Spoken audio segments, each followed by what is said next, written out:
গরমের আরো খবর জানাতে এই মুহূর্তে খুলনা শিববাড়ি মোড় এলাকায় আছেন আমাদের সহকর্মী আব্দুল্লাহ আল মামুন রুবেল। সরাসরি চলে যাব তার কাছে। রুবেল, তীব্র গরমে অস্বস্তিকর এক পরিস্থিতিতে পড়েছে খুলনা অঞ্চলের মানুষ। দারুণ ভোগান্তিতে পড়েছেন আসলে সকাল থেকে যারা ঘর থেকে বের হচ্ছেন তারা। গরমে এক প্রকার অতিষ্ঠ হয়ে উঠছেন তারা। গত কয়েকদিনের মতো আজও কিন্তু খুলনায় 40 ডিগ্রি সেলসিয়াসের আশেপাশে তাপমাত্রা রয়েছে। শুধু খুলনা নয়, খুলনা অঞ্চলের আশেপাশে, খুলনার আশেপাশের জেলাগুলোতে কিন্তু একই রকম তাপমাত্রা রয়েছে।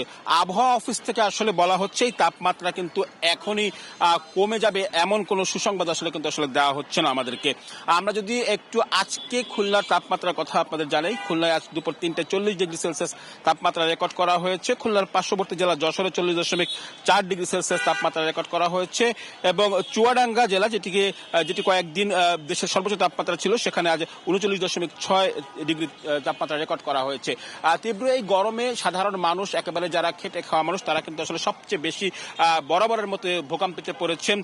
যারা আসলে অন্য কোনো উপায় নেই ঘর থেকে বের না হওয়ার, তারা কিন্তু আসলে বের হচ্ছেন এবং বের হয়ে তারা কিন্তু তীব্র গরমে এক প্রকার অতিষ্ঠ হয়ে পড়ছেন। এবং এই গরম থেকে আসলে বাঁচার জন্য অনেকে কিন্তু আমরা দেখেছি ছাতা ব্যবহার করছেন, অনেকে ক্যাপ ব্যবহার করছেন, আবার অনেকেই কিন্তু এই তৃষ্ণা নিবারণের জন্য, তীব্র গরমে তৃষ্ণা নিবারণের জন্য পথের মাঝে যে সমস্ত আখের রস রয়েছে, আখের রসের দোকান রয়েছে, লেবুর পানি রয়েছে, এগুলো আসলে পান করছেন। এগুলো পান করে তৃষ্ণা নিবারণের চেষ্টা করছেন।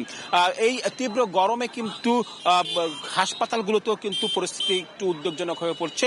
খুলনার বিভিন্ন হাসপাতাল থেকে পাওয়া তথ্য আমাদেরকে বলছে গত কয়েকদিনে কিন্তু হাসপাতালে গরমজনিত রোগের কারণে রোগীর সংখ্যা বেশ বেড়েছে এবং এই সংখ্যাটি আসলে অন্যান্য সময়ের তুলনায় দ্বিগুণেরও বেশি।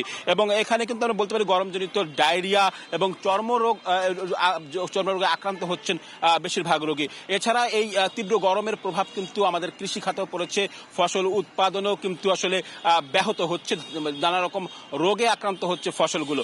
সব মিলিয়ে খুলনা অঞ্চলে যে তাপমাত্রার প্রভাব, এটি কিন্তু বেশ অস্বস্তিতে ফেলেছে এখানকার সাধারণ মানুষকে। তো আমার কাছে এই ছিল খুলনা থেকে তাপমাত্রা বা গরম নিয়ে সবশেষ খবর। খুলনা শিববাড়ি মোড় এলাকা থেকে আমাদের সঙ্গে যুক্ত হয়েছিলেন সহকর্মী আব্দুল্লাহ আল মামুন।